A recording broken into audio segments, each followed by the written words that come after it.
Very, very nice to see all of you. I very much welcome all of you in this room, in my heart, in my being, in this moment.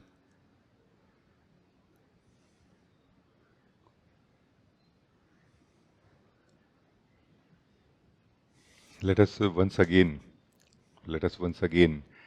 meet in this moment. Let us once again meet to this moment. Let us once again meet the truth of this moment. Let us once again discover the truth of who we are right now.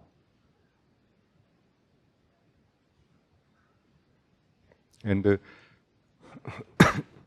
discovery of the truth of who we are right now in this moment does not require any referencing to the past, what has happened, at all.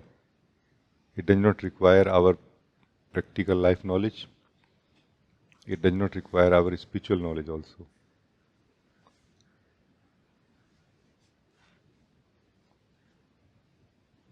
Because the purpose of discovering who we are truly is not to discover that which is growing inside us, but to discover that which is not growing,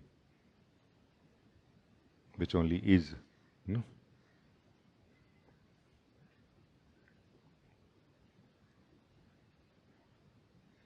So what is inside us that is growing, or what all is inside us that is growing, and what is that one thing which is not growing? Let us just live it right now.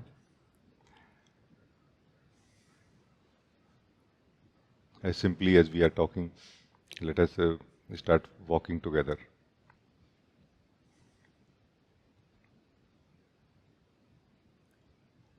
And let us allow ourselves to be flexible right now, not so frozen that we are not able to turn our attention to the deeper space of our own being. That we are not able to, let's be flexible enough to sense that which is not changing inside us.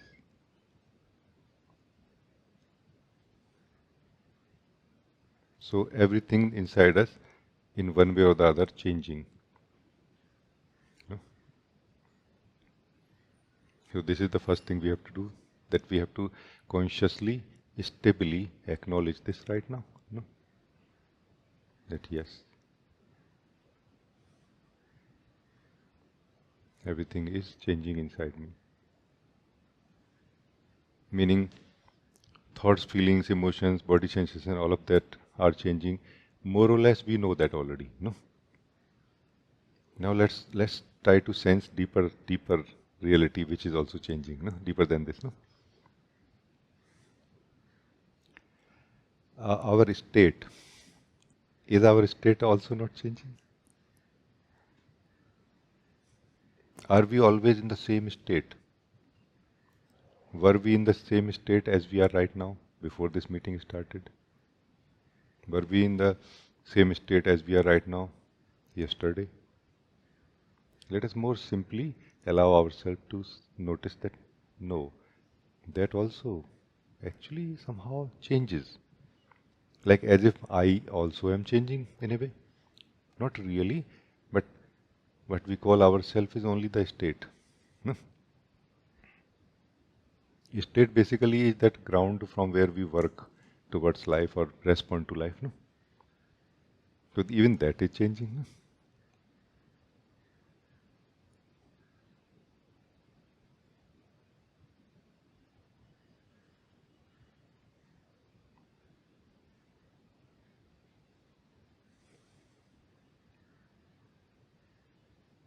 So there is really nothing that is not changing inside us. It is just a matter of being more clear in our seeing, no?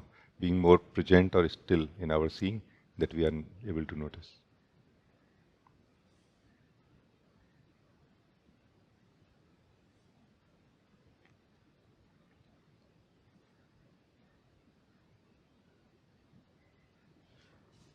For this, I feel a inspiration right now in me.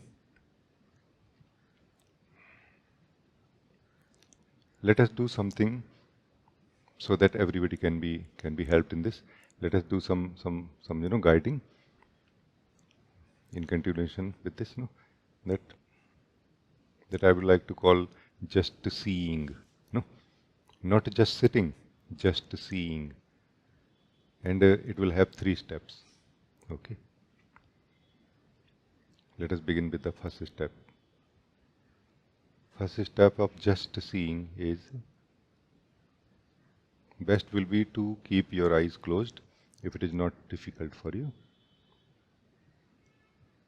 And just see. Just see means what?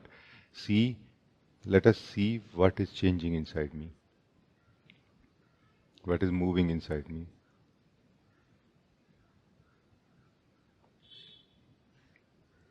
And very clearly, let us try to see as clearly as we can what is that thing which is changing inside me. And every now and then, as I will continue sharing with you, you continue listening and reminding yourself that right now I am just seeing all that which is changing in me.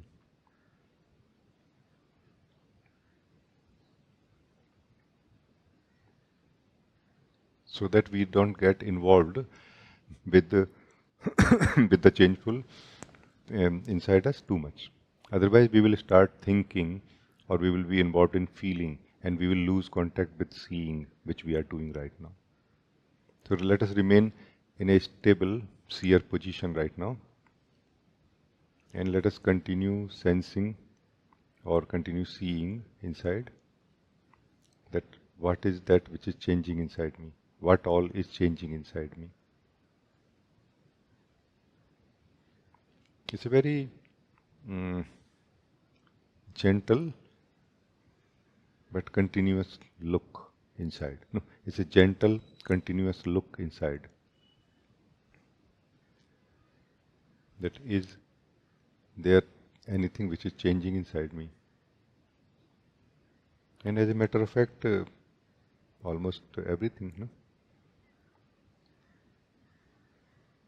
Just acknowledging that, hey, the feeling, like there are feelings, or there is a sense or a feeling changing. A thought moving from one to another, a movement happening, anything which is moving, anything which is changing. We are just seeing it from inside, from the stable place of seeing. Best would be to keep the eyes closed.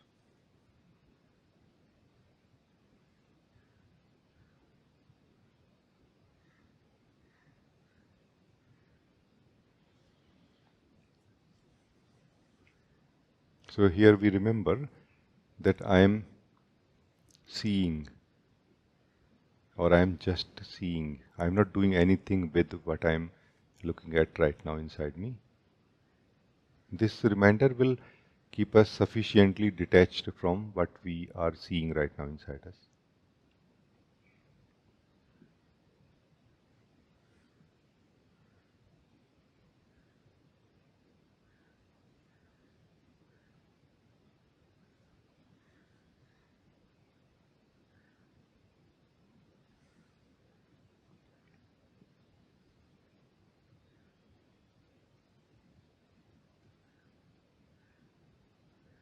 So let us not get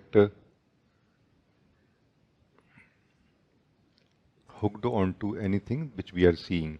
Let us remain grounded into the sense that I am the seer of everything that is happening inside me. So let us keep our feet on the sense of being the seer of all of it.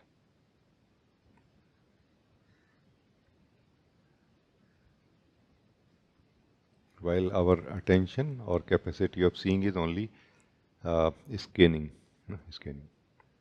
That what all is there which is moving or changing in any way.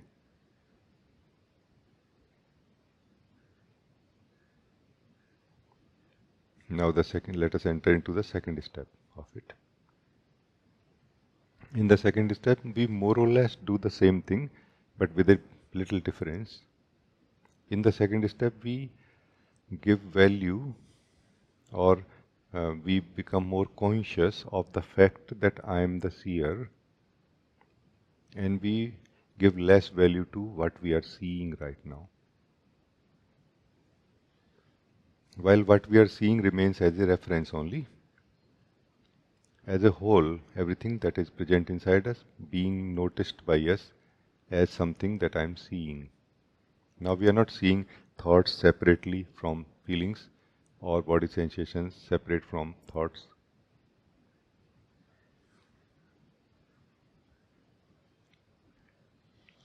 Here we are putting our feet more strongly in the sense of being the seer of all of it. We are sensing ourselves more, acknowledging ourselves more as the seer of everything. We are kind of going less out of ourselves into what we are seeing. We are letting ourselves see what can be seen right now.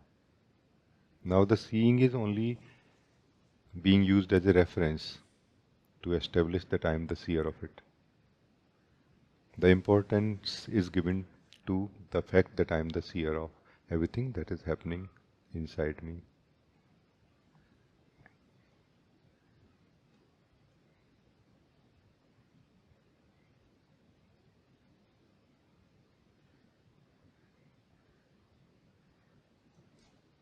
And the seer that we are is not located in some place inside ourselves.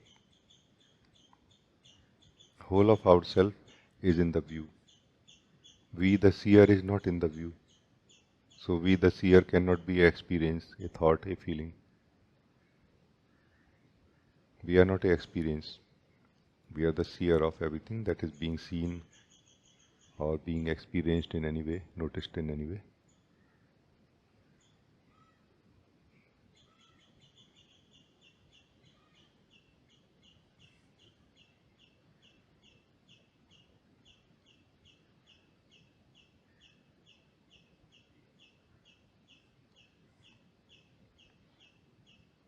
Now, third and the final step of this guiding. Let us now completely ignore what is seen or what is noticed by us. Let us withdraw ourselves completely from what is being seen or noticed by us.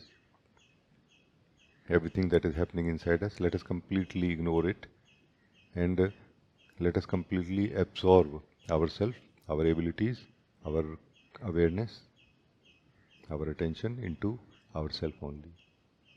No need to have a reference of the seen. No need to define ourselves as the seer now.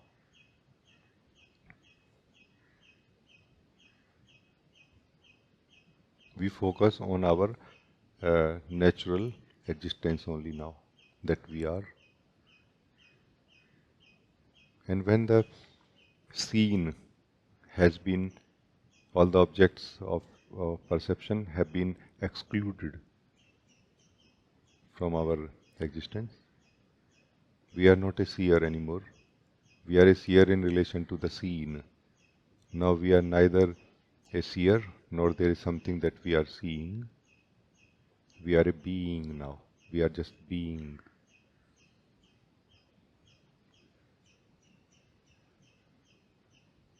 So this is that state of being where our eyes are closed.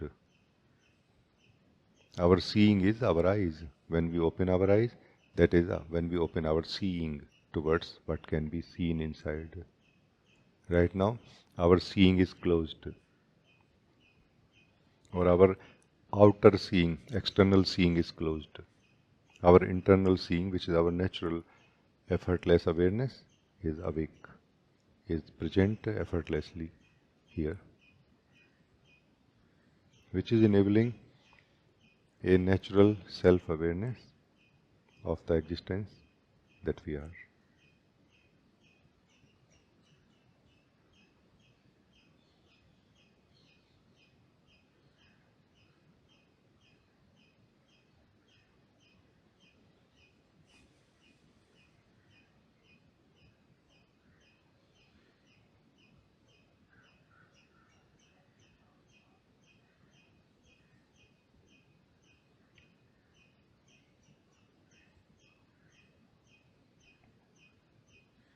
And let us relax and settle in our existence, in our natural self-awareness.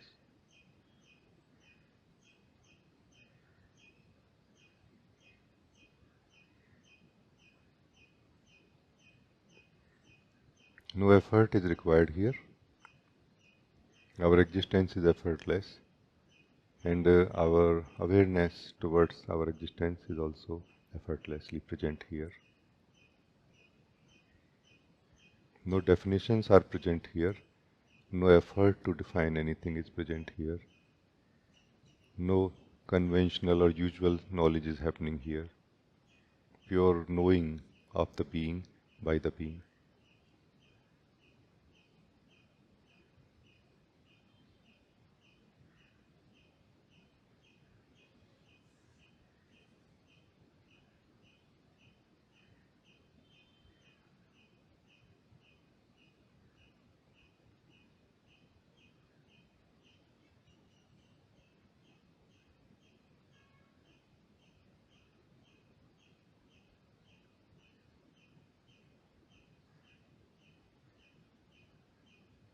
Thank you for joining this guidance.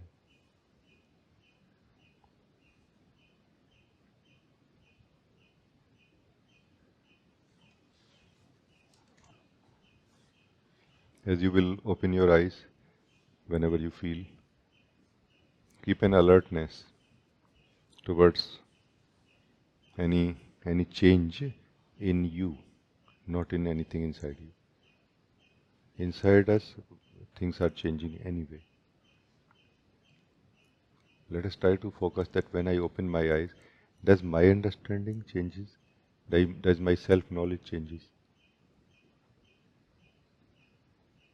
Does my understanding about who I am changes? Or my knowledge or understanding of what is inside me changes? This is kind of a crucial step in a way, which will help us integrate the internal and the external mind into one unified mind or consciousness.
So very, very nice. If any one of you want to talk to me, you can talk now.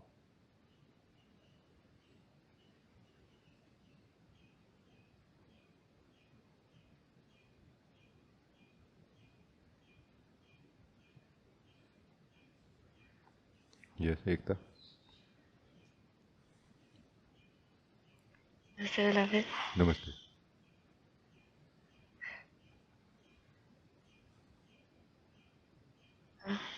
thank you for this beautiful guiding. It just It's like instantly feeling the feeling of coming home. Yeah.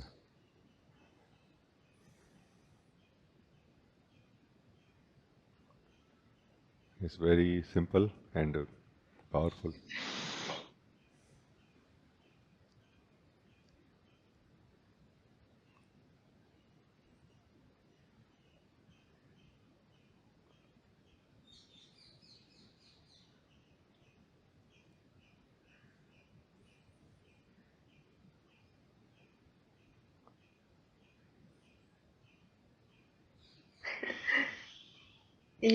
You asked, that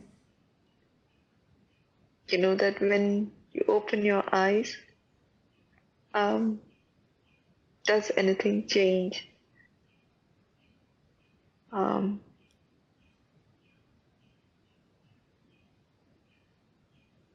for maybe for a split second, I thought something, maybe a thought flickered, but the feeling of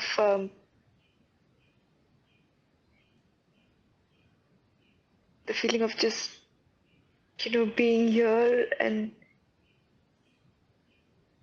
being present, it just was so so profound that it, it it actually feels like I'm looking at you, but it just feels like very blank at the moment, as in there is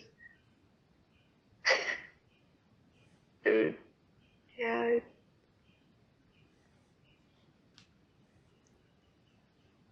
Is it like nice to be here like this? Yes. Just, yeah, it's very nice. It's Because let us remember that if it is nice for us, like we are clear that it is very nice for us, then we will stay here, no? If it is not, then we will drift. We will drift away back to the habit of the old way of being. No?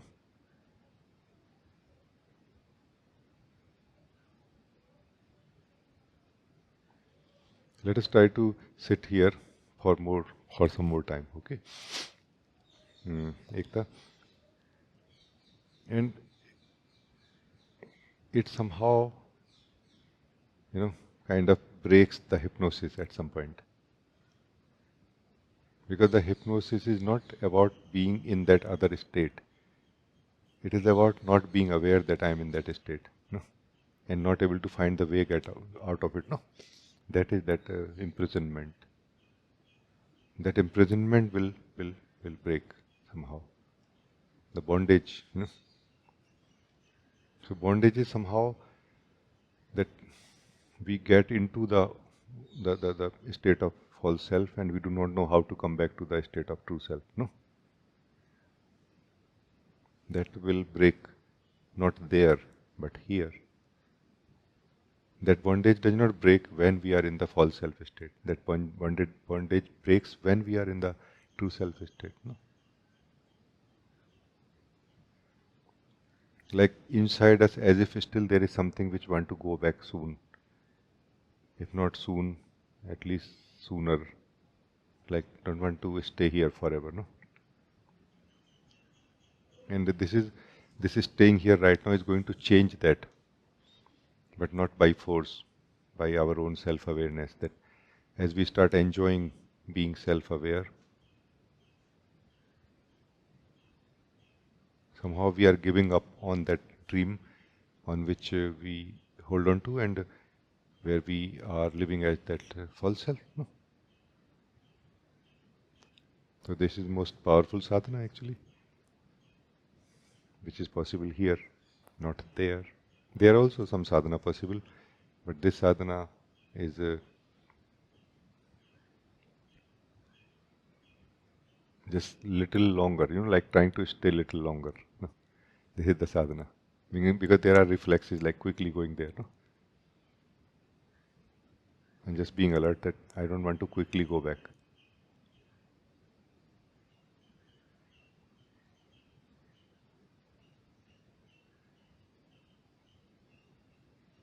trying to ignore the impulses as much as we can right now, and trying to remain here as much as we can. Because impulses are not really our strength through which we go back anywhere. They are our imprisonment, habit. No? Go wherever you want to go. Go in whatever state you want to go, but not by the force of unconscious habits. No, but by the power of your own decision and desire that I want to be in that state now. That is the whole point we are trying to resolve here. That we are not bound to go back to the mind, but we are free to go back when we want to. Like you think when you want to think, and don't think when you don't want to think.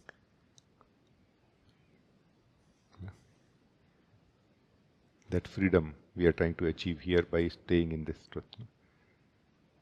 Because this is the perfect place. Truth of our own being is the perfect place where we can achieve this freedom.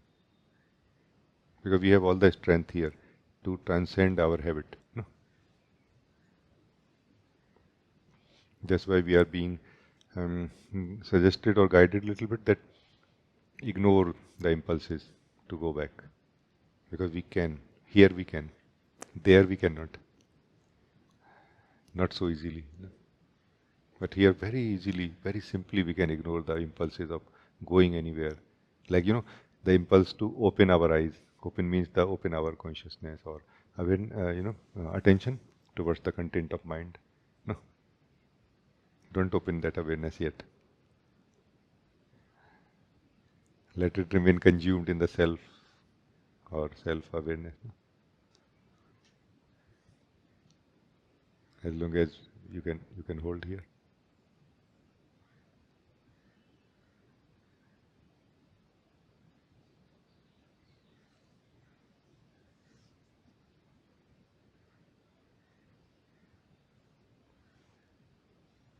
I think very good. Thank you.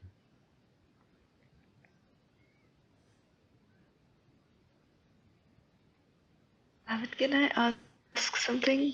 Yeah.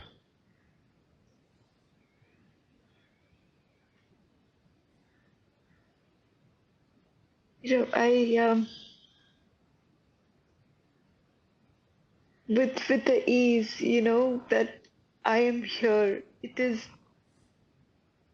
I can also sense the impulse that of doubt. I'm like, really? Oh, really? Isn't?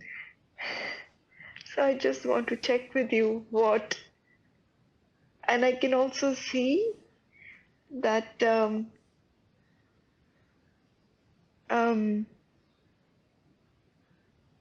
this is the impulse of the mind to go and catch this doubt. It is not just you, you know. I just noticed this very subtle that if I wouldn't touch the doubt, then it wouldn't have even bothered me. But it is. So True. yeah, It is true.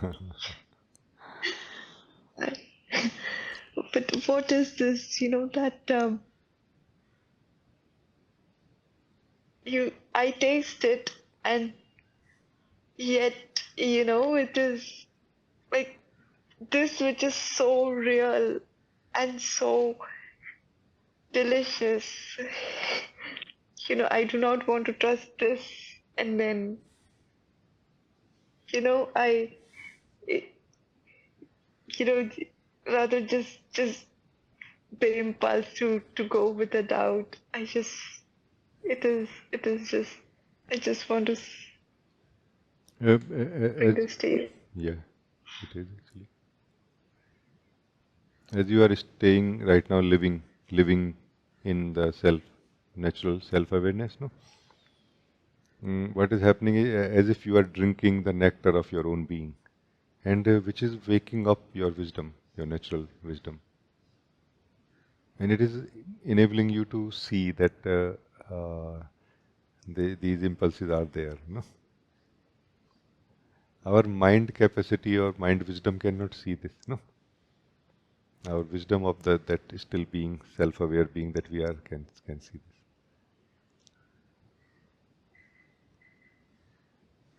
That's why we can think a lot in the mind, but we really cannot see the truth through that. We can use the mind to come to a more resolved state of the mind where it kind of gives way in a way, meaning where it becomes easier for us to drop out of it whenever we want to during the time of meditation. But the real work happens in your meditation only, no? In your being only, no? Because mind cannot understand what is being. Being can understand what is mind. That's what is happening right now. No? You, the being, is understanding what is mind right now, the impulse. Try to sense one simple thing here, okay? You staying in this effortless self-awareness has a very different quality in a way in itself, no? Has a very different vibration in a way, isn't it? And the vibration of the impulse is very different. Try to see the difference right now. Do not do anything else. This is the way of the being to see what is changing and what is not. Meaning which of it in this moment is myself and which is not myself. No? The neti neti. No? This is that internal neti neti.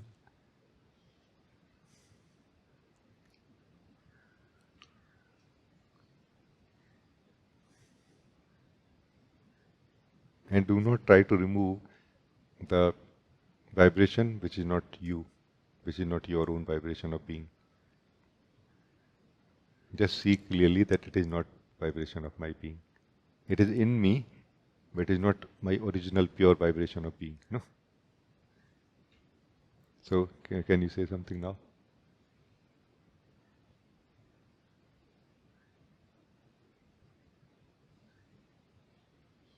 So the vibration of the impulse uh, is an effort. It's a sense of unrest. You know, it's almost like it's wavy. Yeah. Whereas the vibration that I just sense of me is just there. It's it's just a sense of rest. It almost feels like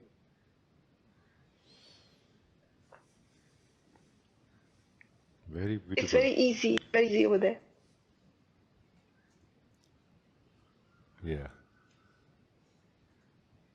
Very good that you are able to see like this. No? Because it is very true. One of the fundamental differences noticed is that there is a restlessness in the vibration, which is not my own vibration of being. No? It is noticed. Like restlessness, like a disharmony in a way. So this will not remain, disharmonious like this forever. But this cannot be exactly same as the vibration of my being ever also. No? There will be a difference. Right now we are defining the presence of being as vibration, which in one sense it is, and also it is not. So that the being that we are, which is not the vibration, that part when discovered by us, our wisdom opened up more in a way, and we will be able to see more simply the difference. Because vibration ultimately means something which is vibrating. Even if its form is not changing, but within the form it is changing. No? Who we are is actually not changing. That's why the presence that we are, I am, has two aspects. One which is vibrating, the presence, one which is not changing, the still being. The witness of the presence. Witness of the presence is not really separate from the presence. They are two aspects of the same thing. No?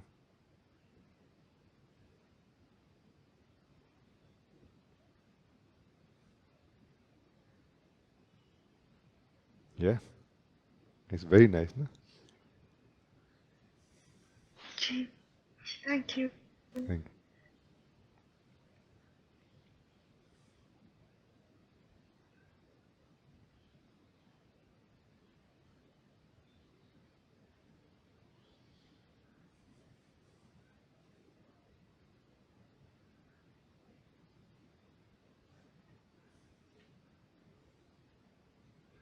Like this is that true light that has started growing.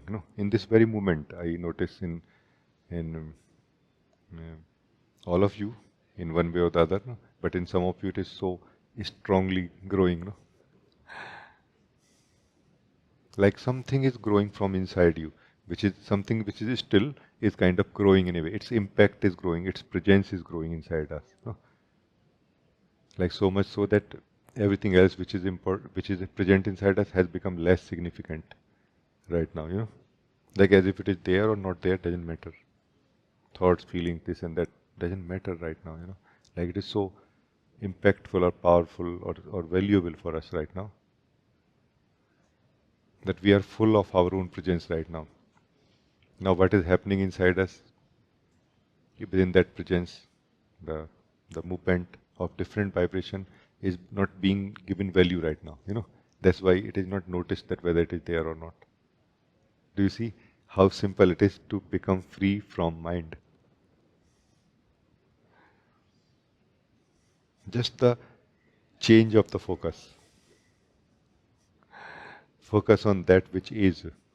No, let us focus on that which is, and we are free. What is inside us, which is moving, changing, and which has different vibration and maybe not harmonious, and sometime it is. All of that is still going to be there, and it will start becoming more and more harmonious in the presence that is waking up as us, as ourselves.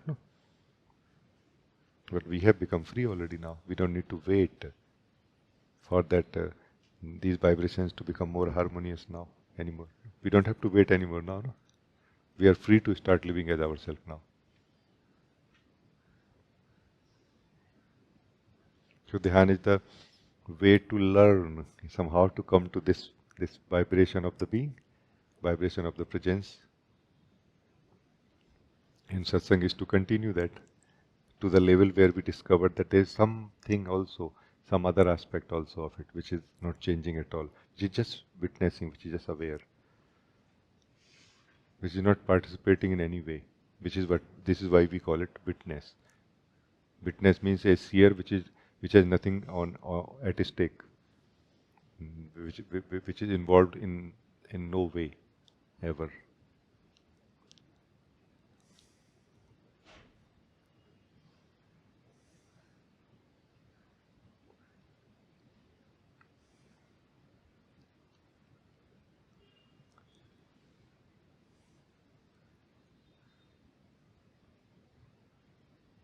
The presence in one sense is the self wearing the timeless self wearing the cloth, pure cloth of vibration of existence. The timeless self wearing the cloth of the pure vibration of the existence that is presence. So presence has a experience of itself, like and presence has the truth of it, like who is present, who I am, who is present as the joyful presence. This who is the timeless being. So this is what it means to turn inward. Turn inward means turning towards our own presence and towards who we are, who is present. This is what it means to closing our external eyes and opening our internal eyes. Kabir says, बाहर के पट बंद कर ले, भीतर के पट खोल रे, तो को पिया मिलेंगे. You will meet the beloved. If you do like this, Kabir says, you will meet the beloved inside you. Close your outer eyes, open your inner eyes.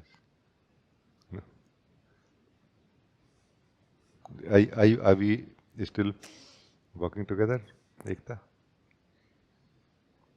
Yes, very much. Very much. So this presence is the cool place within ourselves, when we are fed up of the hot temperature of the other layers, thoughts, feelings, sensations, agitations, and imbalances, and everything, no? Confusion and all. They are creating heat of some type, and which heat which is not healthy heat. It's like it's not warmth. It is heat in a way which agitates. Then this cool place we come to, we relax, we rejuvenate, we catch a breath and come to the natural wisdom. And from here we go out again, or look out again, or we look in.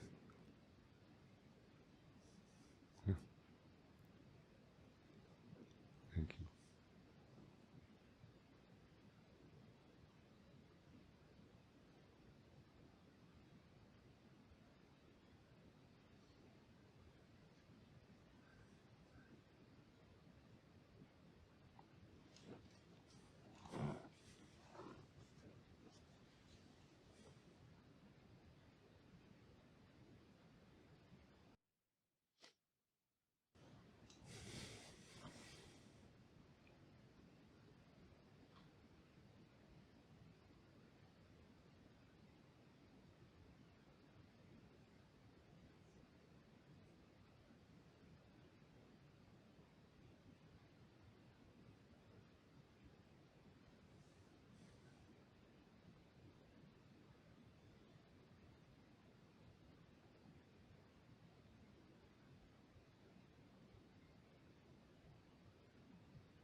So in satsang, we continuously do meditation, no? Or we are doing this meditation continuously, no? Because meditation is not some kind of a special thing. It is more like withdrawing ourselves from everything and remaining, no? In this vibration of being. No? And also in satsang, we learn how to do it when we are not clear about it, or when, and we also discuss the challenges if we face any in doing meditation or being, remaining in the being. No? Otherwise, we are continuously meditating in satsang, no? All the time.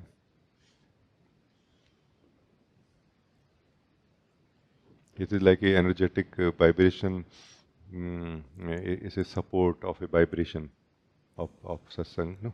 Vibration of satsang is support for remaining in that state of being, in this clarity of who we are. No?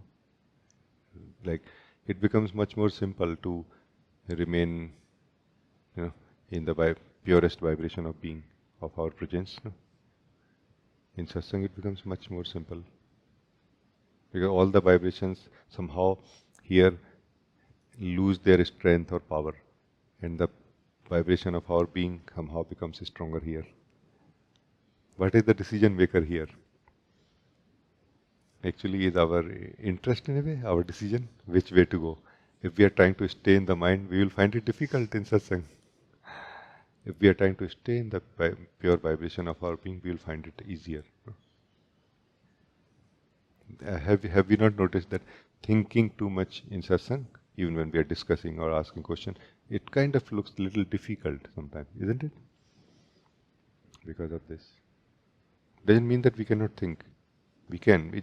We are not used to of this pure state of being where we are right now inside us. That we feel that it's kind of not possible for me to think so much or not easy. No? But we can very much think, but very wisely think actually right now. Because we are going to think as the being now. No? Very holistic. Everything will be in one view now.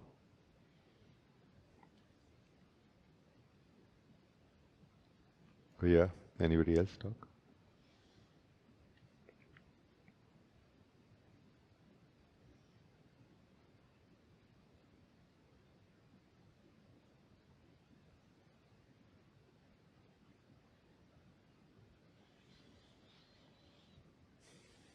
Yeah, Uma?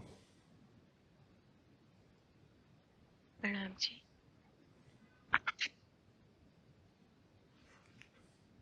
Ji, it is a report and checking with you if something not clear to me.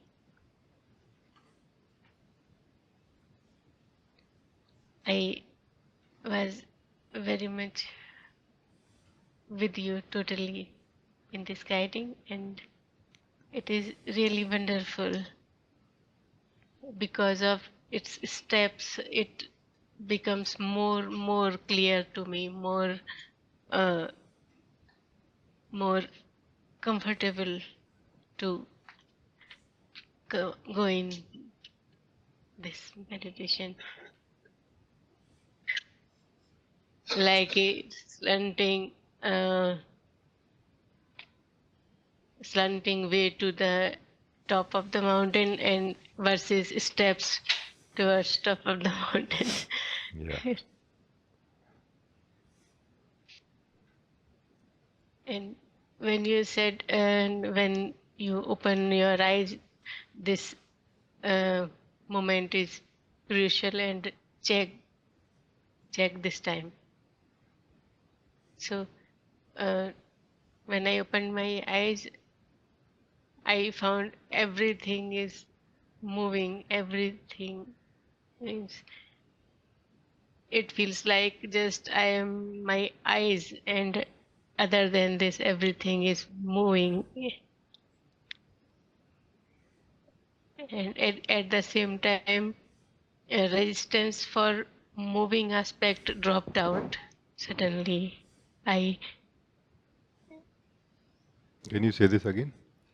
and at the same time, resistance for moving aspect dropped out inside me. How beautiful. It's very comfortable, very relaxed. Thank you.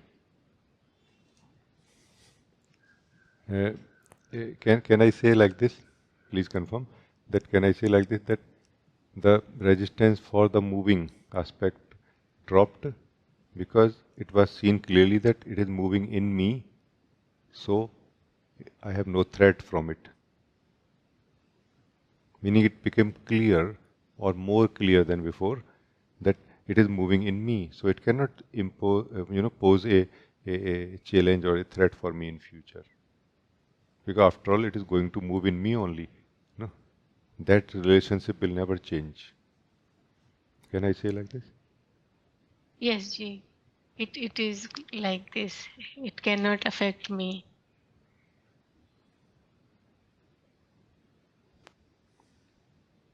Because what we call different kosh, no, different kosh, like the,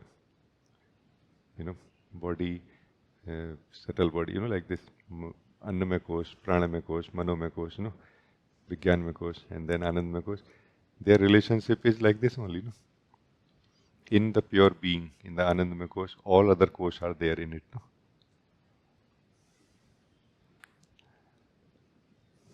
Every deeper kosh is bigger and containing outer kosh, no? Like this. So in the pure presence, or in the Anandamaya kosh, everything is contained within you, no? Which is changing, the changing aspect, no? Changing aspect is not like one aspect this side and one this side. It is in us, no? I mean, whatever we feel right now, things will become clear anyway in time as we continue staying in the truth of who we are.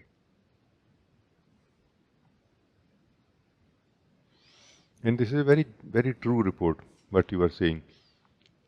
Because there is no other way for us to become free from resistance for what is changing inside us when we are meditating, except that we become clear that it's not really changing my nature.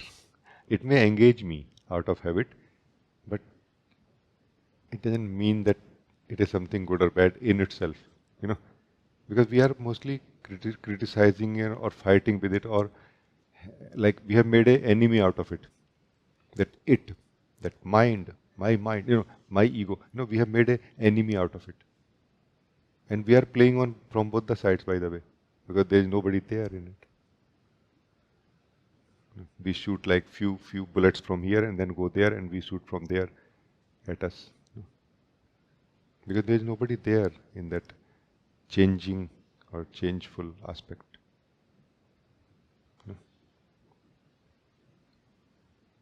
Very good to see this. Thank you. Yes, and the comfort was also sensing clearly in the changeful aspect. It is like it is free from my interference.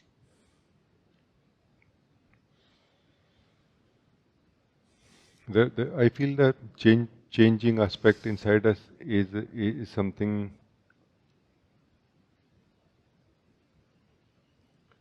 essentially which has two things in it. One is the energy which is flowing, another is the structure. No,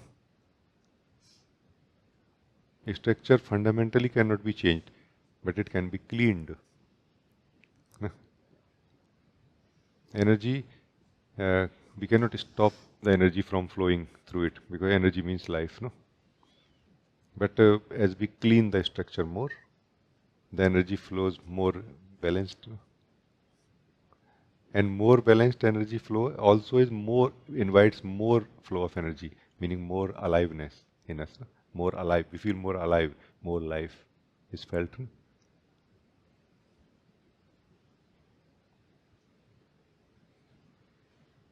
Actually, the more life flows through us, through this structure of body mind, somehow this is from where the creativity comes. Creativity means that there is so much life flowing through us, there is so much sense of life inside us that we are able to finish all the daily routine and everything of our life, and still there is so much life left.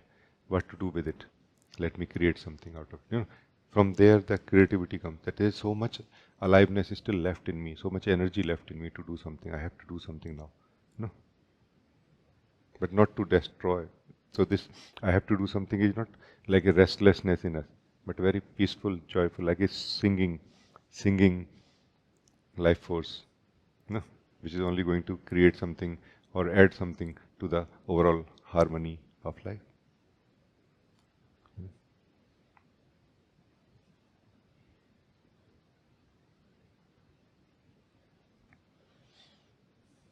Life energy will flow even if the instrument is not cleaned. It just will not produce uh, music, no? It will only produce noise. But sound is common in both. If you don't mind, if we don't mind, because sometimes we don't, if we don't mind, if we feel that it is going to be sound anyway, whether music or noise, then we are fine. Then we can just continue staying in the purity of our own being, no? This is the ultimate music anyway. But if we do mind, then something has to be done about it, no? So that mm, it produces melodious sounds called music, not disturbing sounds called noise, no? Yeah. But ultimately both are sound, being produced when the life flows through the instrument of body of individual, no? And we are someone who is present and noticing life flowing. We are the life also, and we are the witness of it, of this event, this what is happening, no?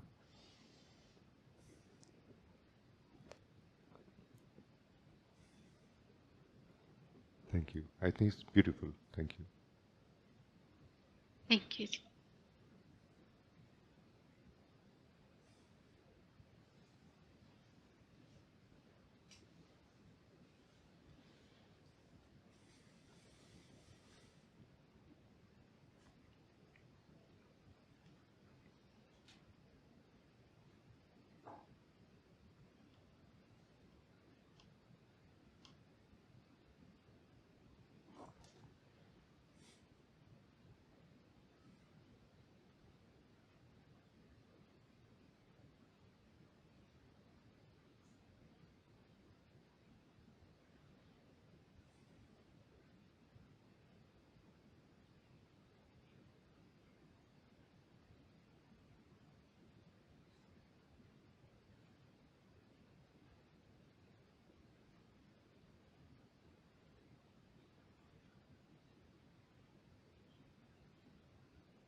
I'm finding all the meetings now, all the satsangs, which are happening now, for past some time, that I'm finding them so beautiful actually, that when talk happens, then we talk so significant and beautiful explorations, and when we don't, and sort of immediately we as if we get absorbed into the powerful, pure vibration of the being.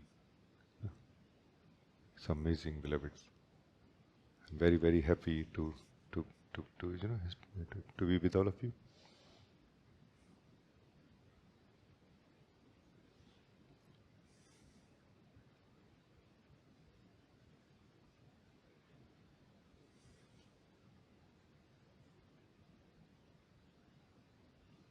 And I'm very open for any form of discussion also, in the direction of discovering who we are, in the direction of ending our suffering, and coming to the happiness, to the joy, fundamental joy and happiness in our being.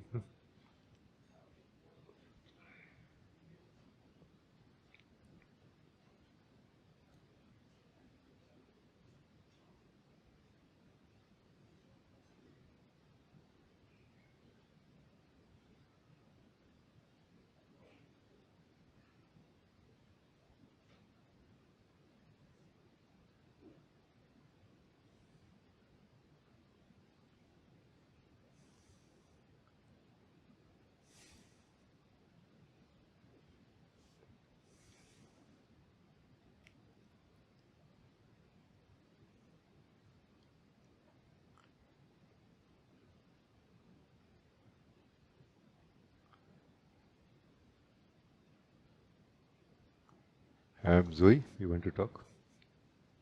Namaste, Ji. Namaste. I want to share that right now you're still enjoying the sweetness with the beloved. It's like the being totally exposed in front. How beautiful, no? I would just share my experience of it in this moment, and you add to it anything that is not covered, maybe. No? You have used very right words in one sense, that exposed to the beloved. Beloved is that pure being, that unchanging self, the witness, the pure awareness. And who we are is the presence aspect, the pure vibration aspect. No? What is to be exposed? The rest of the aspect is to be exposed. As if we are keeping it separate from the self, like don't want to let it come in the light of the witness. So even if it is your experience is very loving in a way, or how to say, like the expression is saying something like beloved, and it is actually, the experience is really very loving experience. It's not like mathematics. It's more like a song being sung together. No? But the words that you used and the expression for the experience, that exposed, is true. As if we are holding back something, as if we are not letting it come in the light. No? Something very similar Uma also said, that I'm comfortable, like I don't have resistance for what is changing inside me. No? What it means is that it is exposed. It is allowed to be exposed as it is inside me. I think this is what also I heard from Osho saying, that the day we accept ourselves as we are is the day that we start blossoming. No? Is the day we start blossoming. No? Meaning, exposed basically means we are letting our changeful aspect come in contact, come in touch with the ground of the vibration of being, from where it gets life, from through which it grows, no? And blossoms. We are letting ourselves become holistic. No? We are letting ourselves become one now. No? So very beautiful words. Please add anything if you feel something is not included in it. It's just beautiful. I also feel that it's like it was like a cloudy sky, still cannot really see clearly, but now it's like pure blue sky.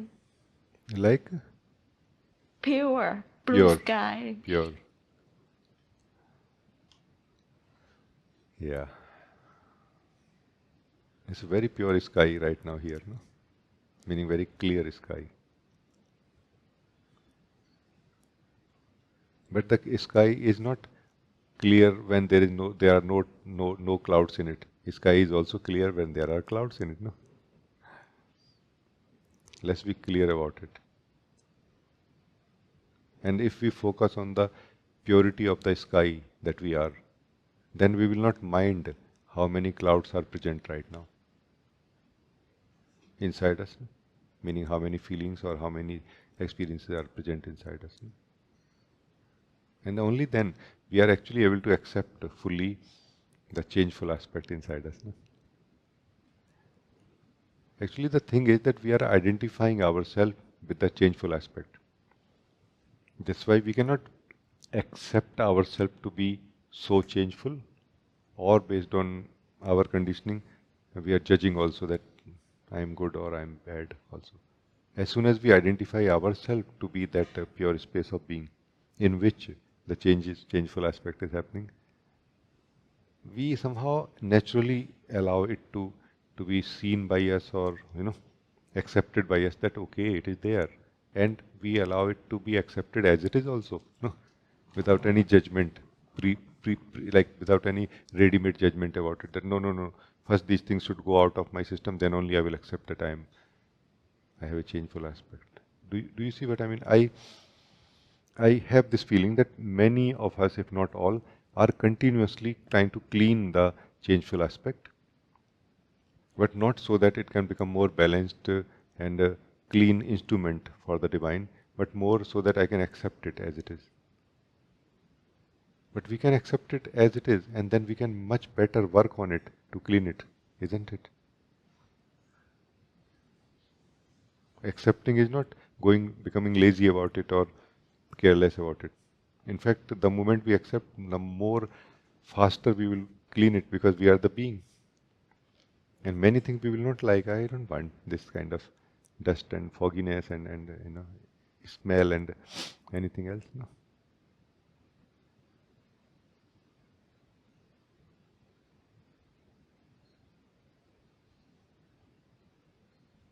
I think it's beautiful. Thank you. Thank you, Chi.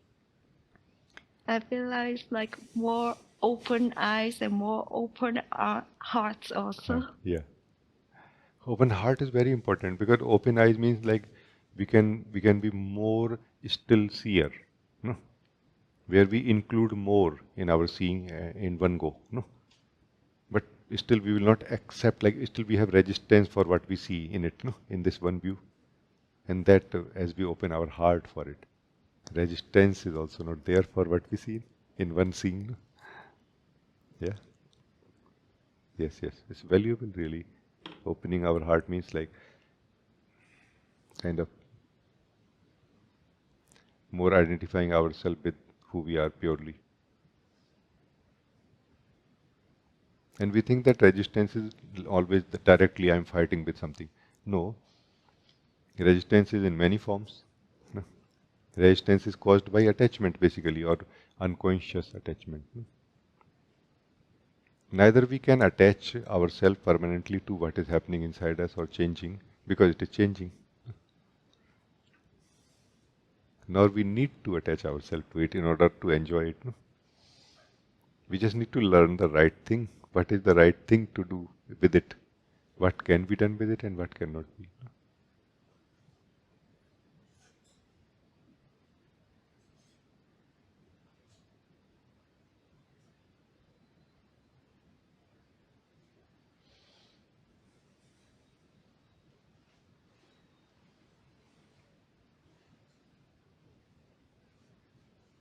Like our capacity to think, for example, no? Let's say we have some knowledge on one subject, okay?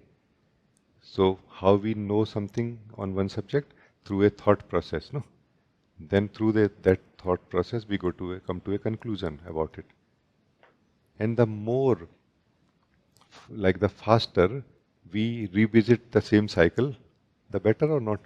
Like the after conclusion, enjoying the conclusion, then going back to again the thinking process to refine that conclusion. And the more time we do it, meaning the more it changes, the better for us or not. Do you see what I mean? So about the thinking, thought process, the more it changes, not like randomly, but in our, wise, and when we are thinking from the wise place of being, the more we can know purely what is possible to be known through the mind or thinking. No?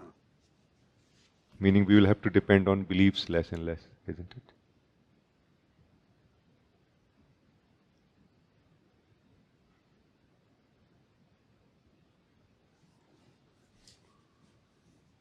Like belief has its own life cycle in a way. Not only we believe what we think we believe, we also believe in believing, no? For example, and the opposite of it. That not only we do not believe certain things, but we also do not believe in the believing anymore. So that the more it changes, the more we can get out of thinking. And we cannot get more than what we can get out of thinking, obviously. About the feeling, for example. Feeling something today, then letting it go completely from our system, keeping ourselves empty so that something new can be felt, is a very powerful way of experiencing more profoundly everything, isn't it? Again, here, the rule applies that the faster it changes, the better for me. No. Our system or the architecture, the instrument does not change.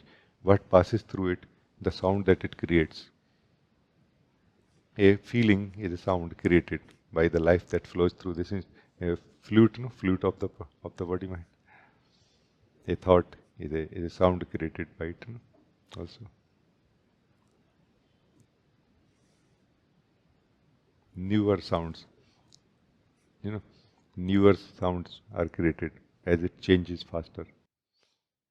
Do you see that how much more life we can experience when we are able to stay as the pure being that we are? Because the much more life we can allow to flow through us. Right now we are like we have too many rigidness and too many resistances and attachments to, because of misunderstanding only. That's why we are almost not living in a way.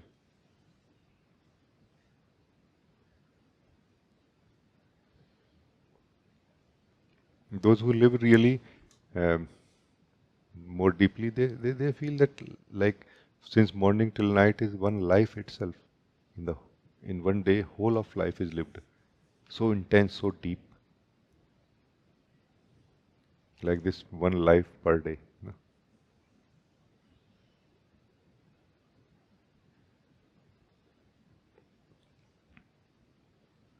Thank you. It's beautiful. Thank you. Thank you. Thank you so much, Chi. Because now I feel like woke up in the morning is the new life started. It's like this also. Oh, yes, yes. We will feel excited to wake up in the morning for quite some time, I feel, until we mm, until we enjoy this model, and when we choose to live in the changeless, timeless being. Until then, we will enjoy it definitely. But mostly in the morning, we are grumpy. Oh my God, one more day to struggle with, you know, does not need to be so. It can change.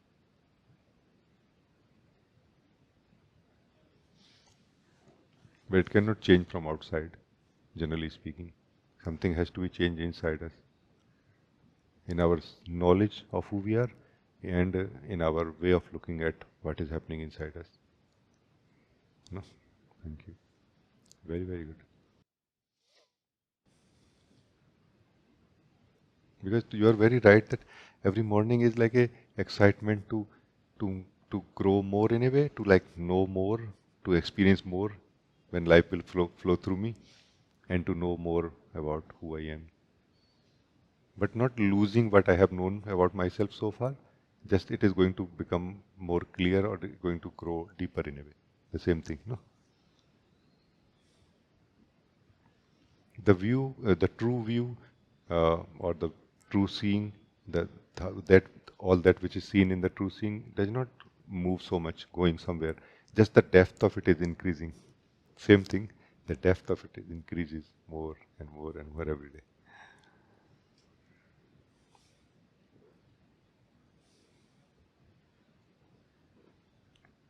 And it can increase so much at some point that the changeful aspect of ourself, which is seen by us contained within ourselves, something very deeper is revealed about it, our relation with it, our origin, from where it came, what happened really, how I have come here to this state of human. All of that is so naturally revealed inside us.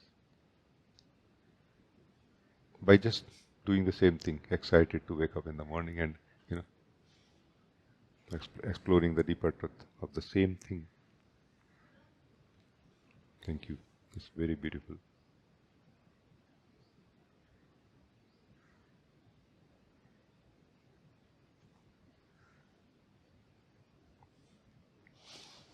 Yeah. Uh, Deva, you want to talk?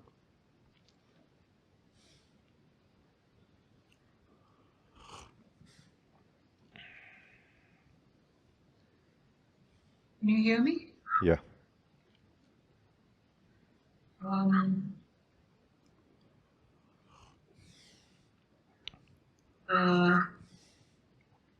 mentioned about cleaning the structure. Cleaning the structure. Acha. Yes. Just mentioned about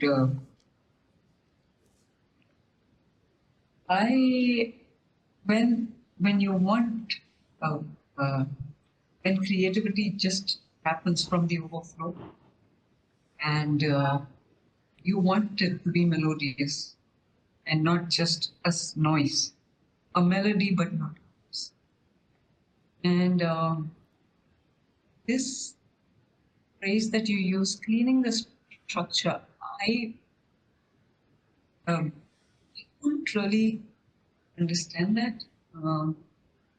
So, what does it mean to clean the structure? Mm. Let me give you an example which is more external but can be understood, translated in this internal structure, that in our refrigerator, in our fridge, in the houses, there is a lot of food which is just not being used and will never be used. No? Which is not only occupying the cooling space of the fridge, which could be used for something else like fresh vegetable, fruits or something, maybe choco chips ice cream, but also it is kind of introducing some kind of dead smell to the fresh food, no, in the fridge, which is going in our system, meaning in our body. No? So we are getting much less healthy food in our body, and that's how we are much less healthier, let's say. No? And if we just can see that why all this food has to be in my fridge, it should be in my dustbin and tomorrow out of my house, and these dishes should be cleaned. So now you can translate the same thing into yourself, into your system, because everybody has a very individual system. We are blessed, in a way. No, the source has blessed us and given us this dignity to take care of our own individual house, and nobody is going to interfere in it. No, nobody can interfere from outside, which is a freedom and a responsibility at the same time. No? Life does not flow from outside to inside. Life flows from inside to outside. But that outside part, the other course, all these courses, this is our responsibility to keep them clean and keep cleaning them also every day. Because every day we eat here, every day we experience something, residues remain. We have to clean the residues from the past continuously. Like it has to become at some point a way of being. That Like, there are some beings who eat the food. Like another external example, we eat the food in the house. We leave the dishes there only on the eating table, no? And we keep watching TV, or we move on to some other work, and the dishes are on the table only, stinking and everything, and then they will be in the sink after that for another night or something. And some other beings, they clean, they eat the food, and they immediately, clean that, they take out those dishes into that sink, clean that sink, then clean the table, and then clean the hands, and they are happy now. Like they are ready for the next dish which will be served by life, or next experience which will be served to us, next sound being created. I hope these examples can give some hint to you, because I can only give you hints. I can only point. I cannot give you some concrete do's and don'ts about it, because we are very specific in our needs and states, how we are, what we like also. Because another thing that plays a big role, which makes it very individual also, that what we like and what we don't. Like some people like very fresh papaya, some like very ripe papaya, for example. So the smell of ripe papaya for some being will be like stinking, and for some it will be like, nice, I want it that way. So really, I don't think there can be a standard advice given in this context. But I think you got enough. Rajee, I just wish to clarify one thing. Yeah.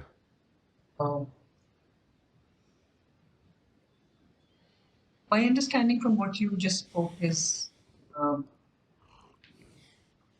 that we are made of layers. This is my understanding, and we gather a lot of dust throughout the day in different ways by our experience. We are not made of layers. We are living in the house of body mind, which is made of layers. We have no layers whatsoever. We have no form even, except maybe the form of our presence, which is the purest vibration in this house. So I'm talking about the house of body mind, the instrument of body mind, which looks like myself, ourself only. So I know what you mean by that, but I just wanted to clarify this. Please carry on.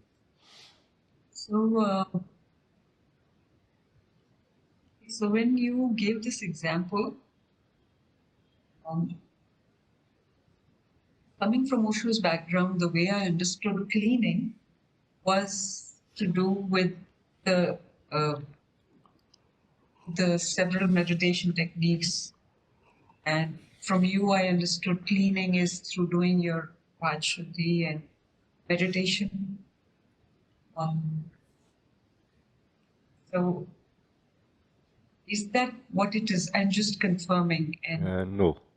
It is first of all the wisdom that has to wake up in us about it, which is what I'm trying to wake up in you right now when I shared these examples, like external example to be mapped to the internal state of being, of the structure. So first our wisdom has to wake up, or our interest for it has to wake up. That first we have to see that that why it is important to clean our house, what we are going to get out of it. This is very important, because don't think that it is so easy to clean the house. That, okay, I decided and I'm going to clean it. This house is not a this is not a physical house. It is a house made of energy.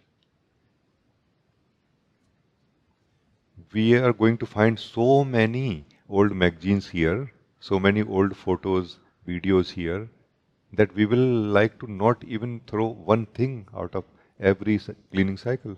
No. So the processes or the external effort or the practices that we adopt are not going to be sufficient ever. We need to have an attitude of cleaning. Like today morning, Madhvi gave something, some home appliance to our house help.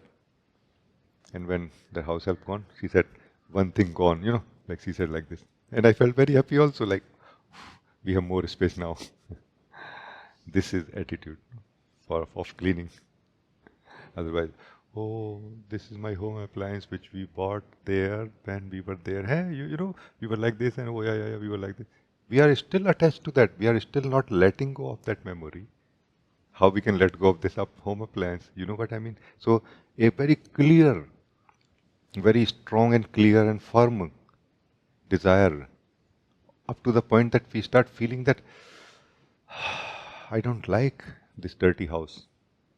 That will result in really letting these memories and feelings go away from our system, which are stinking, and not letting, you know, because you are bringing the example of Osho, let me remind you that Osho said that doing the exercises, doing the meditations is not sufficient. It is sufficient to remove the dust from inside you, the dust which is inside you right now.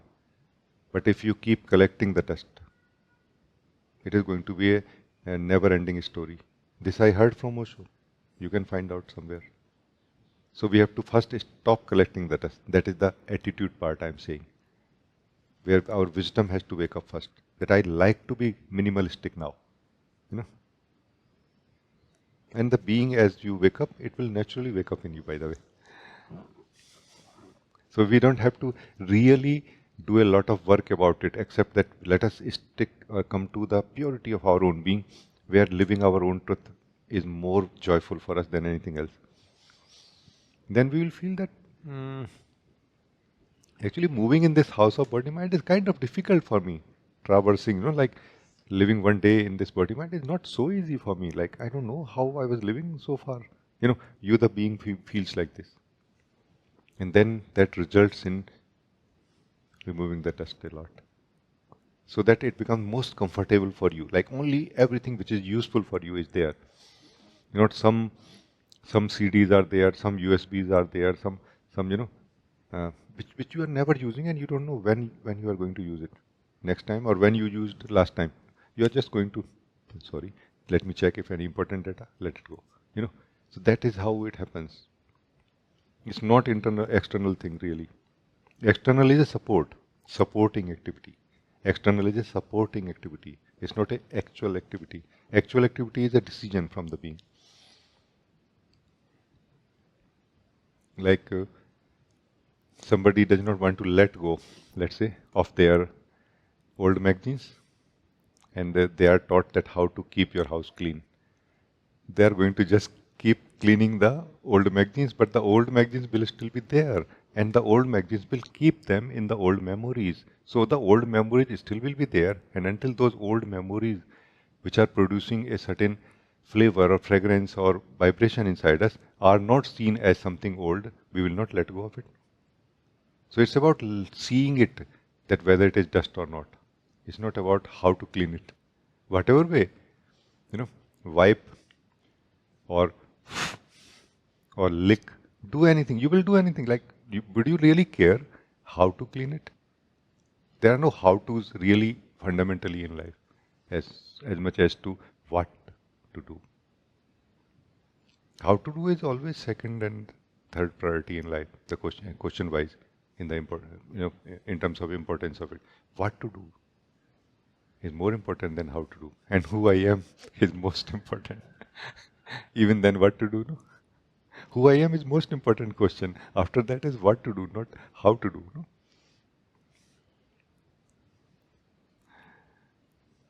I hope that it makes any are you able to connect to it? Yes, Rajee, I could connect to it fully. I could get it. Yeah. What I meant by Prabhata Shuddhi or any supporting activity is that supporting activities cannot encourage us to clean our house. They can support us when we are already encouraged to clean it. Supporting activities are the tools given to us which will make it easier for us to clean the house.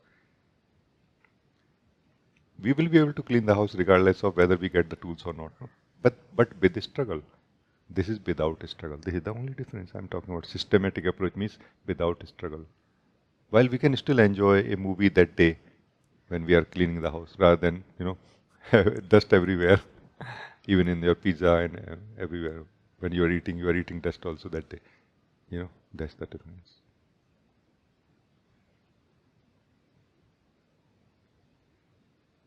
Thank you. Very, very nice.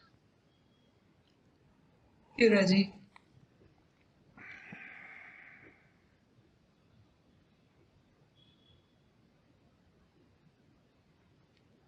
It's a very beautiful meeting, very powerful and very simple and somehow joyful in a way. Like all the checkpoint are being ticked right now. It's just amazing. Thank you.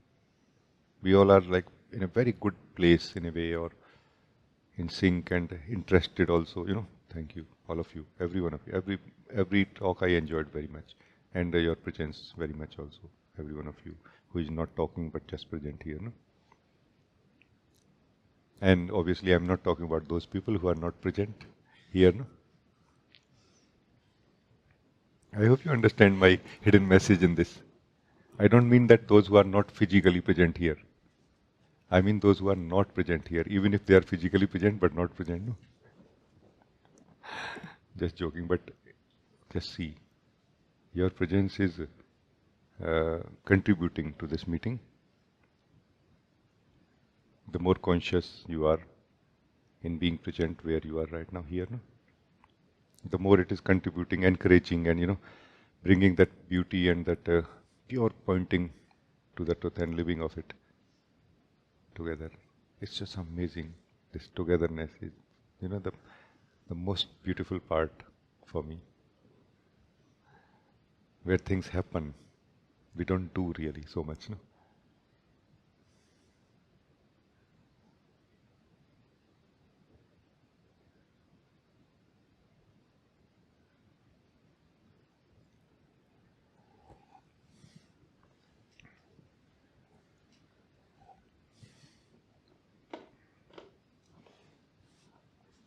In one sense, we do everything before satsang so that our past does not bother us in the present.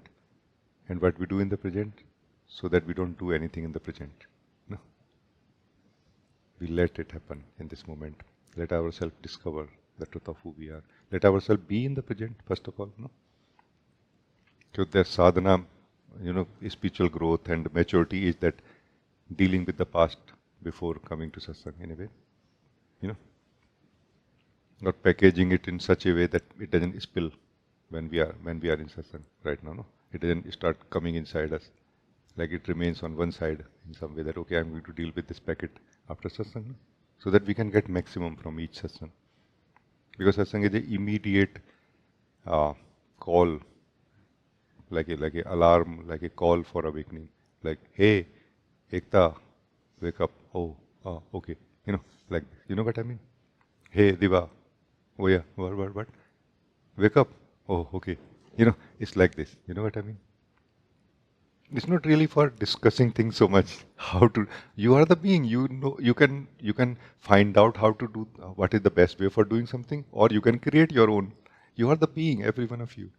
Here in satsang, you can get so much more than how to.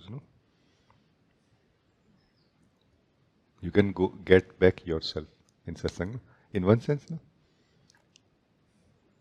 Thank you. It's amazing. Anna, you want to talk?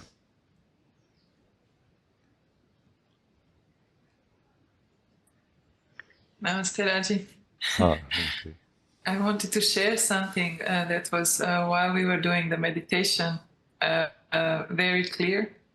And it's maybe connected to what Diva was saying with cleaning the house, which was there was the biggest discrepancy was between the clear state of being and body.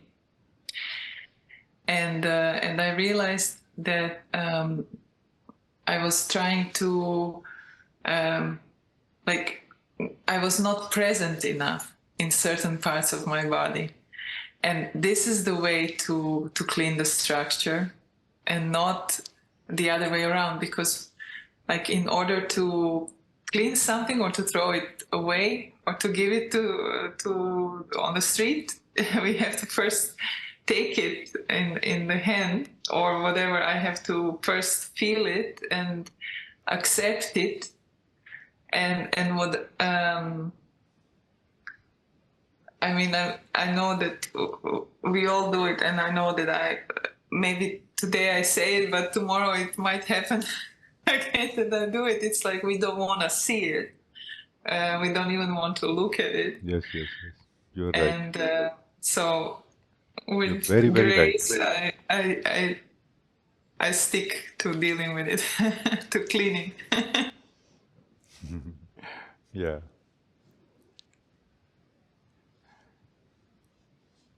Actually, can I just share with you something which may help you further in this exploration, which is not like advice or anything, just something maybe you can see in my sharing, that when we are so much having resistance for what is present inside us, and yet we don't want it, no, like so much resistance that just it should just disappear from my system without me knowing it, no, and it may disappear really. But what will happen is somehow that in the absence of that physical, actual experience, not the physical, let's say, but in one sense you can say physical. Any experience is physical in that sense, energetic. In the absence of that energetic experience, we will never know that we are still holding on to some grudges, resistance towards it, in the depth of subtlety of our own being or our own mind. Only when it is actually present, we have a chance to be free from that resistance or enmity in a way. Like in Hindi, we called na rag na dvesh, neither attachment nor repulsion for it, neither attraction for it nor distraction from it. Like that's what you are calling, we don't want to see. But then that thing will remain in us in some way, and that thing will attach itself to something else, which may not be exactly same, maybe similar. Like in the seed form, that thing will remain inside us. So it's a very powerful chance when we don't like something inside us. It's a very powerful chance to not only finish something directly connected to it, even indirectly connected to it, but only as much as we feel happy in doing it, not like torturing ourselves for it. That's not necessary. Another point of view I would like to share with you, which is the way of the being, in which being does not look at one thing at a time. No? In which being does not look at one thing at a time. When being has given up being an individual, no? It has adopted being the being completely forever. Still, the cleaning happens much faster than before now.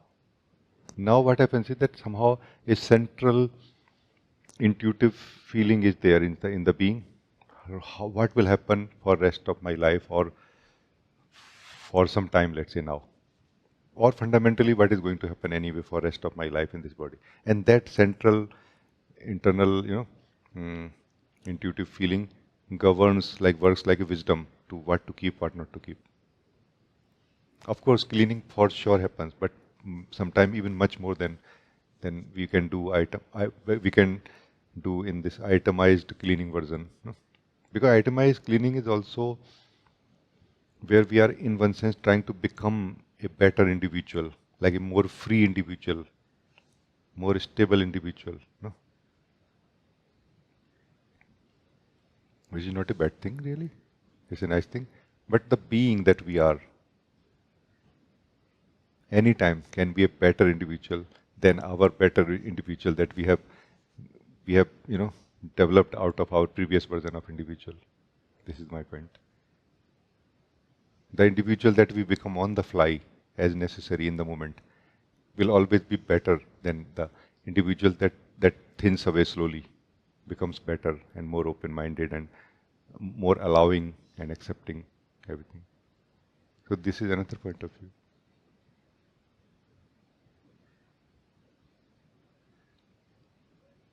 Because we have very big misunderstandings about free being. A free being can live much more directly. A free being can much more directly look into the eyes of anything happening inside us than a being which is waking up or kind of growing spiritually and is still carrying some point of view. So, because for the free being that you are, no judgment about anything. It's not based on what things are there. It's based on my own truth and existence. I exist, and I don't have a background that. And this is from where the pure wisdom, through the pure wisdom, we can look at things that okay, what best I can do out of it? What best I can make out of what I have in my body mind right now? No? Like zero resistance for anything. So resistance is not coming from what we have inside us. It is coming from the one who is experiencing it or looking at it. Things don't hold resistance. The one who experiences them is holding. Like the being that you are having a relationship with the past memories, which is resulting in the resistance to what is inside. No? It does not mean that we should not change it or let it go. We should not clean it or anything. No, we should, whatever we feel right. But there is no point in punching the old magazines or, crashing them under a road roller, no? The old cassettes and like, let's crush everything. And we have taken all those records home back after crushing them in the memory, in the being. We think that it is so easy to be free like this. In that way, it's not. And if we have become free from inside, even if it is just in front of you all the time, it's just nothing for you. I'm just sharing my experience and point of view based on that. It may open, like, show you something. But do exactly as you feel. There's no advice in what I'm sharing.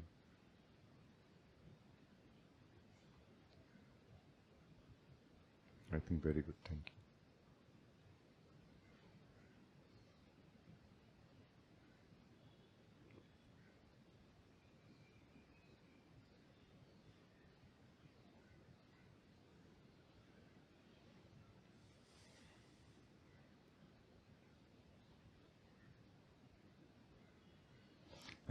Claiming our freedom as the being also comes with a responsibility. No?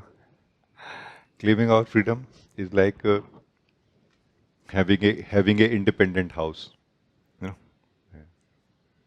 I saw in Europe that having an independent house versus the apartment. No? In the apartment, the building, the company, or connected organization takes care of everything, hot water, this and that. Here you have to pay the bill of everything. First of all, you have to clean the snow, your passage, and your garden. You have to take care of cutting the grass and everything. No?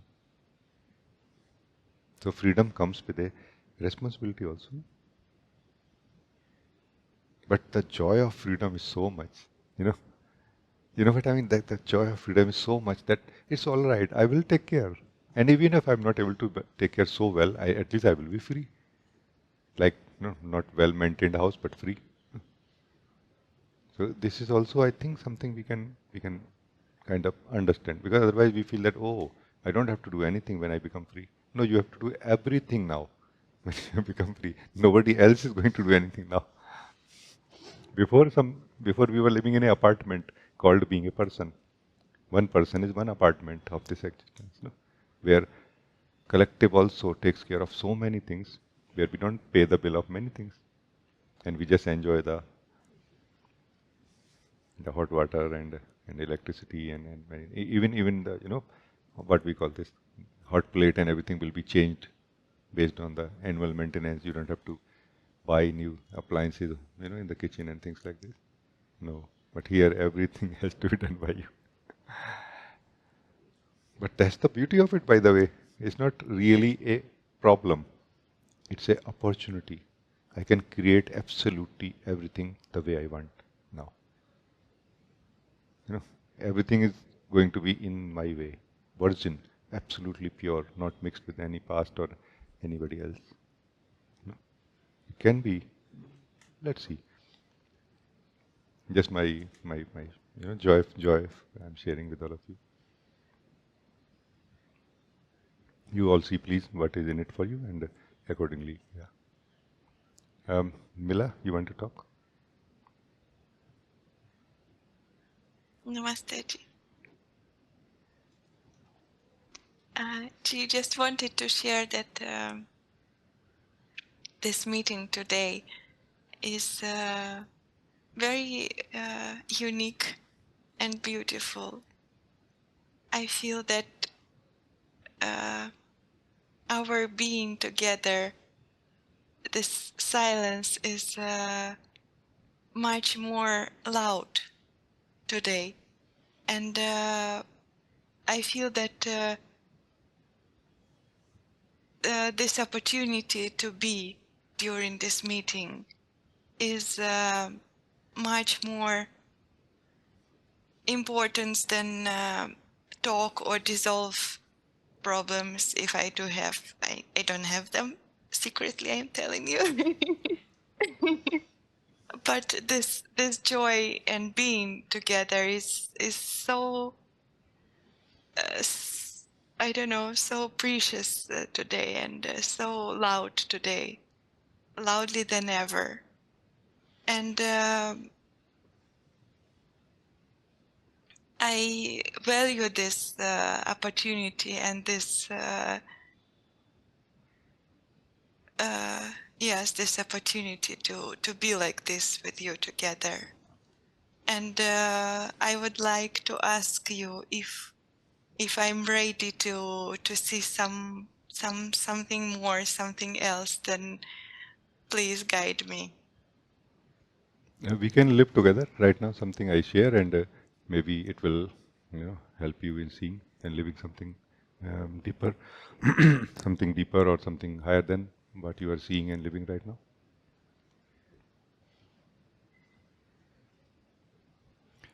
Let us try to live the reality of oneness with life, with Source right now. Not the concept about it, not the discussion about it, but actually living that how much we are one with the Source already, or how much already we are one with life. No? Let us live it right now. So let us see.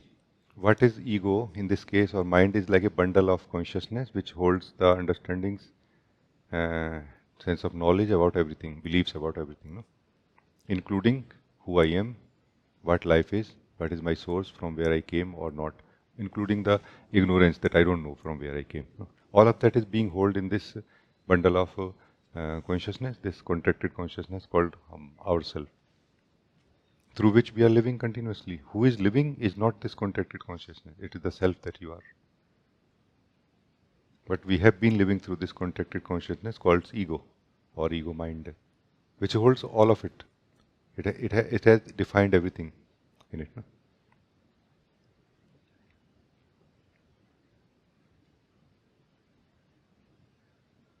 In one sense, when we do not know clearly, or we have not started sensing ourselves separate from the mind or ego, we are living as ego, meaning that state of consciousness is deciding what will happen today, how I will experience life, and how much truth I will know today. No?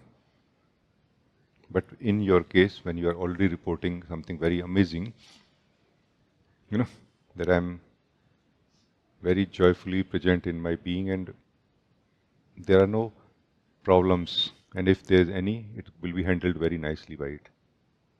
So that's where I'm feeling encouraged to live the more inclusive truth today, with us, with together, all of you. What is that inclusive truth? Is that there is no actual reality of this bundle of consciousness, which is contracted and called the ego. It is happening in you all the time. And you are never in it at any point of time. And it does not have any direct relation with life, ever. Its relation is only through thinking, mainly through thinking or feeling. It can think about life or it can feel life through feeling something, some feelings. No, it can never connect with life directly. No. However, who you are in which this is happening, you are already and always completely connected with life and Source, including right now. Feel this truth. We are not talking about this truth right now, we are living this truth. That how simply we are completely connected with the Source. Not our thoughts, feelings, not our ego, ourself only. Not our instrument, ourself only. Ourself is giving energy and life and direction to the instrument called body-mind. We are the source for the body-mind. And we have a source also called the Supreme Soul, no? The life. And we are connected to it all the time. Absolutely all the time. Don't look at what you think you are. Don't look at what you know about yourself right now, including whatever we have known about ourselves so far. Don't look at it right now. Just feel your own self only. And then you find out, is there any separation between you and the source?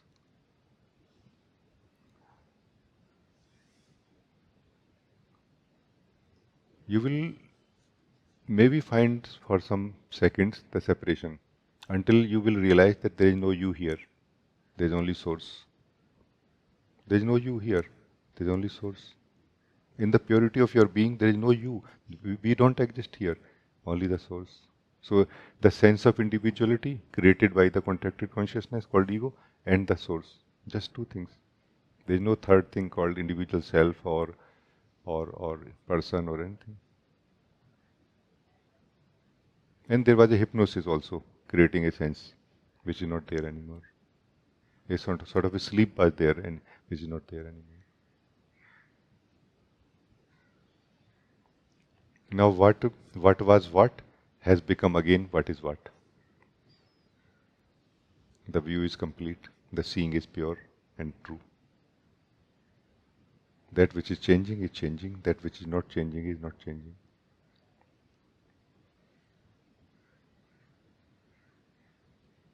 Now there is no work left to be done. Work is being done, not that I have to do some work. Mero sumiran kare hari, मैं पायो विश्राम. The Lord takes care of me. I have found ultimate rest now. No? Ultimate rest. Ultimate rest is in the source only, no? But in the source, when we are resting, we are not found separate from it. So who all are ready right now to rest in the source, you are welcome to join me and Mila right now. But you will not be found here separate from it. Truth is found here. Silence, formlessness, timelessness is found here. But we are not found as we think we are. Meaning we are not going to find ourselves what we are used to of. Are we ready for the true self that we are? Beyond what we are used to of living? As what we are used to? No? Are we ready for that? Then you can join us right now.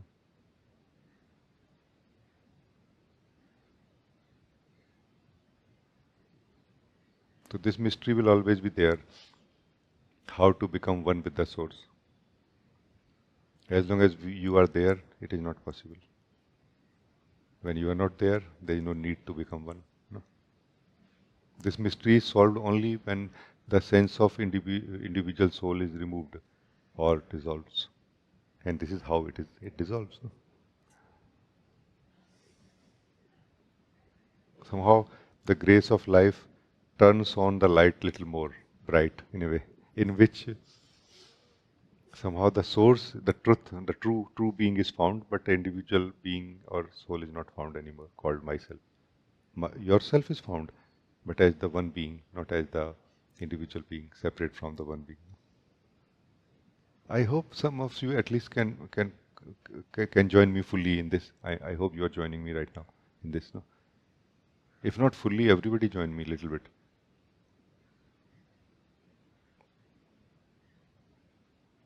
There is no work here to be done. Life is beautifully flowing here.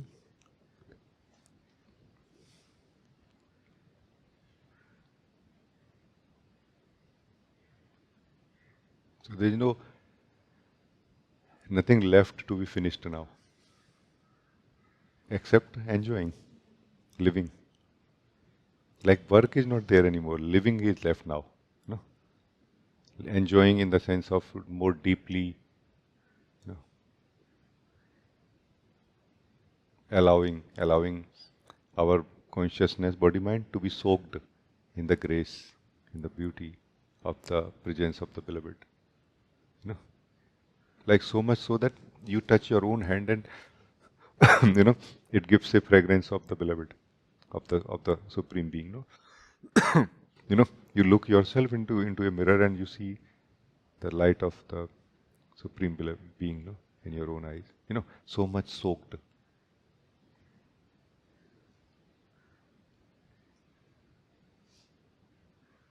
You know,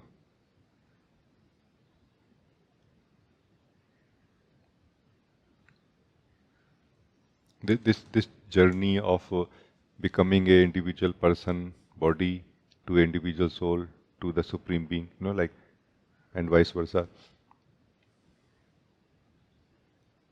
can be resolved much simply, but there has to be a willingness.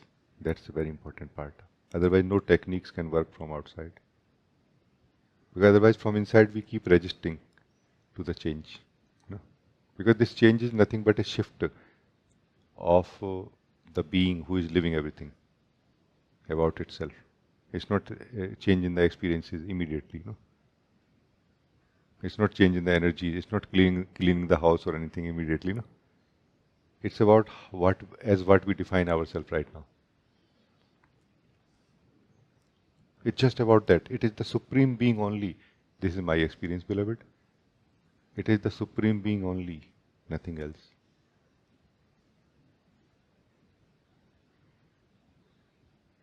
That's why I don't really try to teach you anything. You are the supreme being for me.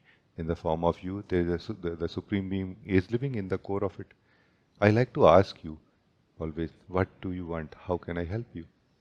I don't have a ready-made thing to share with you. I like to give you a chance to tell me that what do you want right now? Meaning, is there a possibility that I can help you in some way? If not, my best wishes and all of my love to you. But if possible, we can discuss, and we can see what happens. Because every one of us is the same being, pure being of life. And every one of us, in one sense, we are trying to find that sweet spot where we can experience more joy, more freedom, more beauty. And that sweet spot has been missed by us in a way, like we have gone off balance or something. And once we come to that balance, we will not mind really. We will, most probably, all these ideas of enlightenment and all will just fall away. We will naturally walk, or rather flow, with the river of life.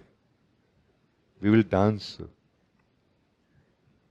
with the beloved, who is dancing in this manifestation. We will not have goals in future. Our goal will be in the present. No? Because in the present, the beloved is already dancing. We just have to join.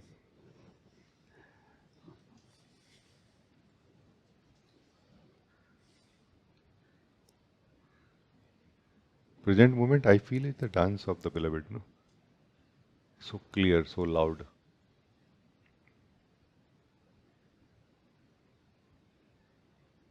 But mostly we have different kind of objections and reasons to resist to it. Either the dress of the beloved, the colors are not so nice, or my dress and color is not so nice.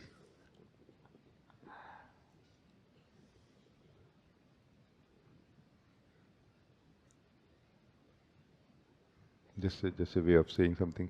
Thank you. I hope it helped you, Mila. Yes, thank you so much for this total openness. Thank you very, very, very much.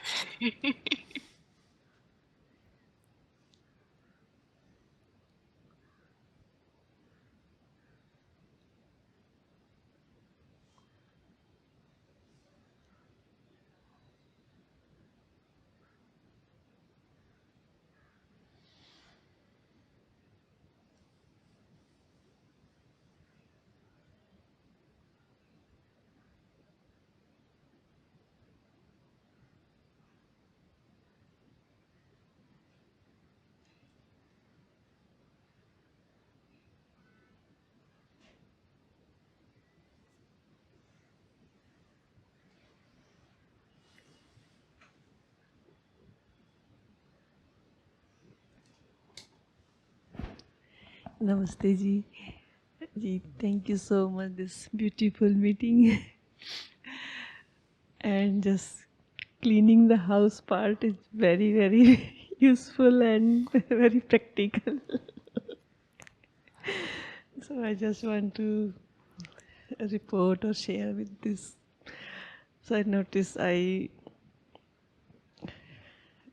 feel like I'm liking more clean house. So if some dirt come, I will not pay attention to like not giving space to that dirt. And it's like giving me more like peacefully, like I'm living my peacefully in my house and not care about any and not if I give attention then it start coming, so I just start like not ignoring or not like enjoying this cleanliness, so that's why it's automatically pass. So that's I just feel Oh to yeah, it's come very here. beautiful what you're saying. Like, uh, somebody said something to J. Krishnamurti and he said that, how come you are able to convert everything into a problem? You know, he said like this. It is true. What you are saying is the opposite of it. That I'm able to convert everything into a joy, no? Including house cleaning. Like, why not? Why it should be like a problem, like a torture? Why we cannot convert it into a festival where we order pizza and things like this, nice, garlic bread and all. Well, we don't cook that day because it's kind of too much that, so we can focus on. But we enjoy, not like, oh my God, you know. It's very good, I feel. No.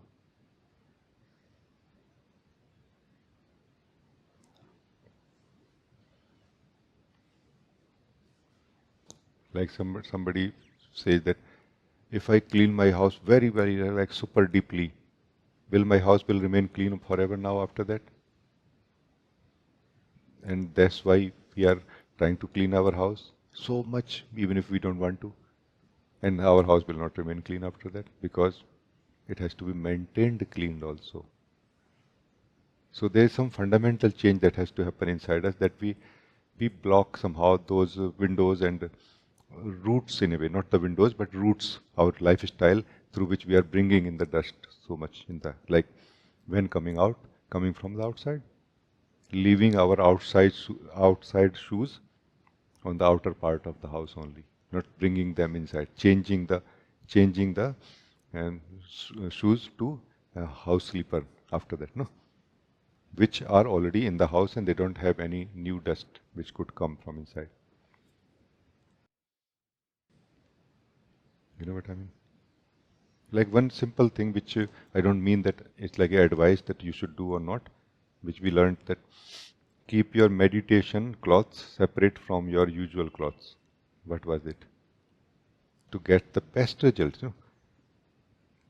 It was it about this or no?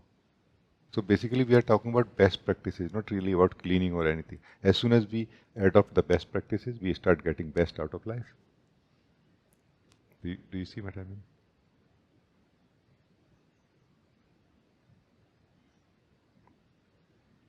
We think that our house is not cleaning. I'm trying so much, I'm cleaning so much, I'm doing so much. Like we are doing a lot of spiritual practice and all, and it's just not, there's no end to it. Because we have not stopped collecting the dust. That's the reason.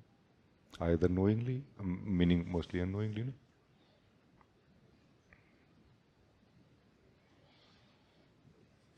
Our strong and clear conscious desire to keep our house clean is our omnipresent 360-degree camera, which will show us how we are collecting dust, more than the dust that we already have from the past. No? Our clear conscious desire is our 360-degree camera. No? We don't have to consult anybody. We know that this, because it's a very subjective thing what we are calling dust. No? It's not like a standard thing that this is going to be a test for everybody or in everybody. No? Do you see my point? Like the being of life, which we all are, how much with what things it want to live in this body, in this form, is very subjective, no? It's not going to be like a standard, no? But most important is to live as ourselves. Because it pure light somehow wakes up in us. Our way of looking at things is very different through that. Like we are more present oriented, and we are very, very less or not at all actually past oriented. Not at all past oriented. We use the past, we refer to the past, we learn from the past. But we do not live the past. So there are two types of people, no? One who live the past, one who use the past, but they live in the present only, no? Those who live the present, they create the future better and better, no? While they are using the past also to learn from the past that those mistakes I don't make today, which I made yesterday. No? Kind of common sense. Is it good?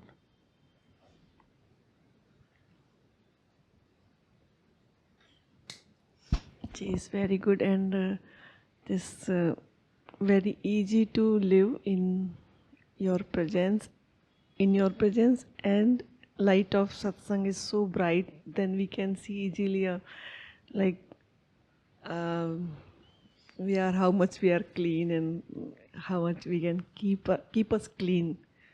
So it's more easy. Then we start tasting. Then it's taste start developing more for clean side. So. Yeah, it's nice. Thank you that you are benefited like this. Yeah.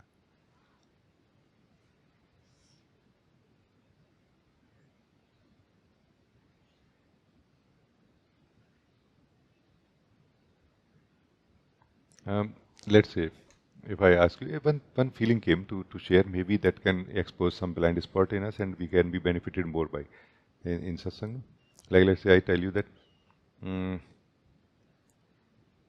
on your this side, which could be my right hand and your left hand, you have a water bottle. Can you give me? But somehow in the back of the mind, you know that the water bottle is actually on my right side, meaning on this side. You know. This is the actual scenario, let's say, where you are right and I'm wrong, because the water bottle is actually on the left side only, no? My left side and your right side. But let's just imagine that you do not know where the truth is right now, in which direction, but you have a sense that the truth is in this direction, or truth is to be known by me by seeing these things. When I see these things, or when I know this, then only I will know truth.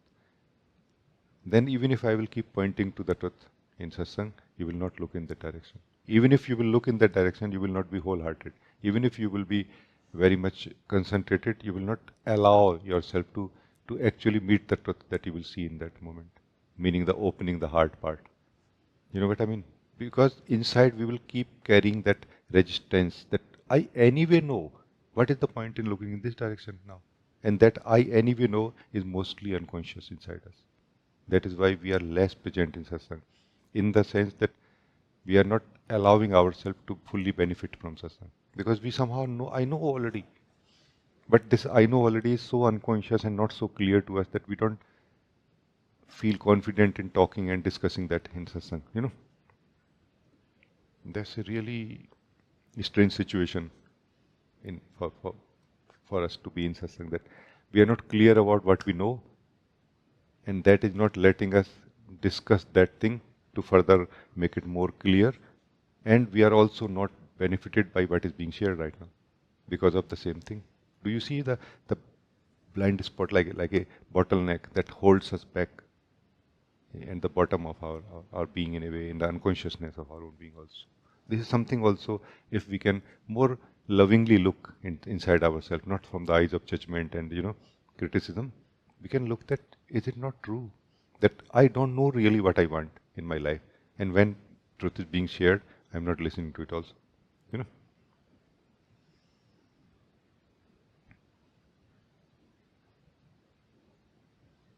So thank you that you are much wiser and clearer about what you know and what you don't, and you are ready to further bring it into the light of our togetherness and discussion and exploration.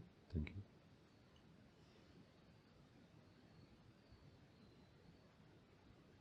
Otherwise, mostly we are kind of holding back that, okay, I will remain closed, and I will keep listening to the truth and something will happen. Very little will happen. If we want very fast, then we have to open up. Not only being in satsang, but opening up to the light of satsang also, in a way, no?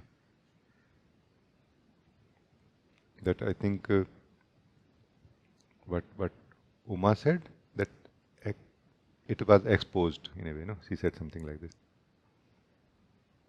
Or Mila said that there is no fear in exposing it now. We don't have to expose what is inside us to the teacher. No, we have to expose, we should, if we want the best result from satsang, we should expose it to the light of satsang, which is falling inside us, not outside. No. The light of satsang, in one sense, is growing our own light of being inside ourselves. To that light, let us expose everything that is there. Like, let us bring everything to the one light. And let us be one seer of all of that is inside us. One seer at a time. Not like sometimes this seer, sometimes. Like, what is partial seeing is not partial in the sense of that we see part of what we see. Partial seeing is that we are a partial seer and we are a alternating seer, where we are a different seer of different part of our body mind, internal. The one who is happy with how my thoughts are right now is a different seer than the one who is unhappy about the thoughts, same thoughts. No? These two have to meet, have to unite, have to become one. Until then, this struggle is going to continue. Because the one is going to destroy or remove or change the thoughts, and the other one will try to protect them. And this is going to become like an internal struggle, which is what happens inside us continuously. Yeah. There is no problem in keeping any thoughts or removing any. That's why I say don't be in a hurry of the house cleaning. Because the one who cleans the house, part of it, the other one cries after that. No? Oh my God, where are my magazines? I don't find them anymore. When I'm lying and enjoying nostalgia, part of that is gone. I cannot enjoy that anymore. But I mean, let us unite ourselves, our seeing. But I shared, this just sitting 3 steps. Use it well. It's going to unite us into one being, one seer, one thinker, one experiencer, one decision maker. Keeping the magazine or doesn't matter really, keeping or not keeping. No? What matters is that I'm peaceful, joyful, happy. And that is only possible by being united, not by being divided. No? United in the decision that I will keep it or I will throw it. Both ways, fine. No? You know what I mean? So the happiness and the joy and the peace is not in doing something, but doing something as the being, which means as undivided being. No? I hope that these things will help in some way. Thank you.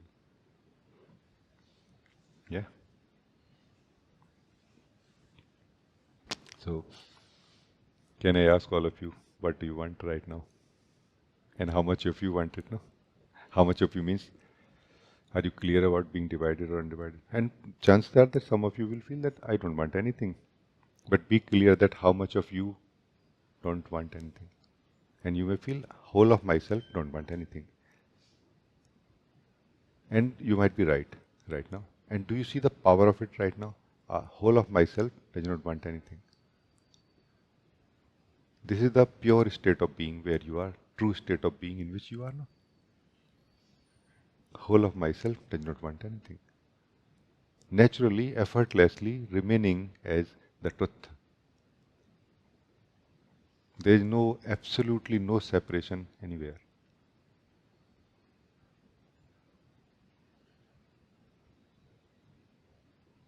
Yeah.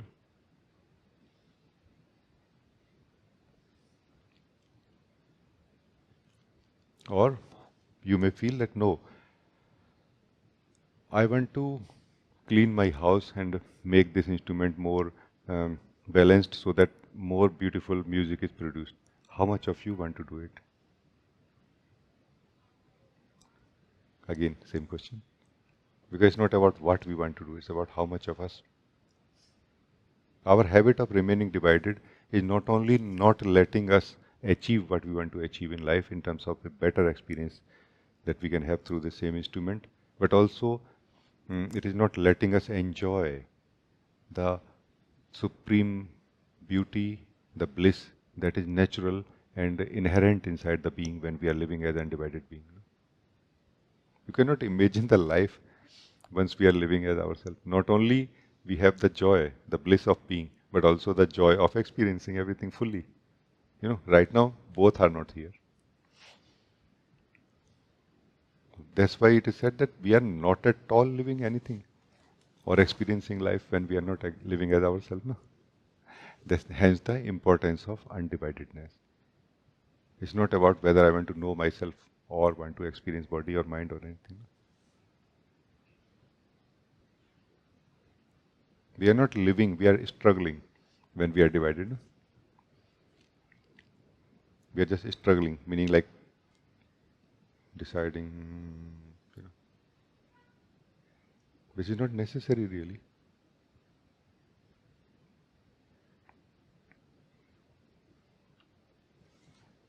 Like we used to joke, no, that after a lot of research,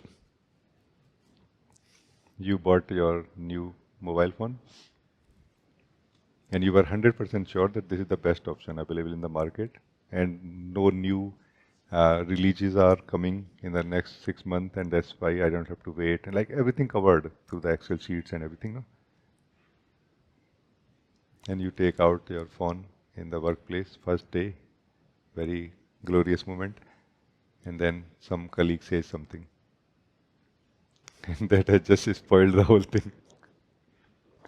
Like, I think you could buy this company, this phone, which had all these features plus, plus this AI also. It has AI also. Oh my God! How could I forget AI?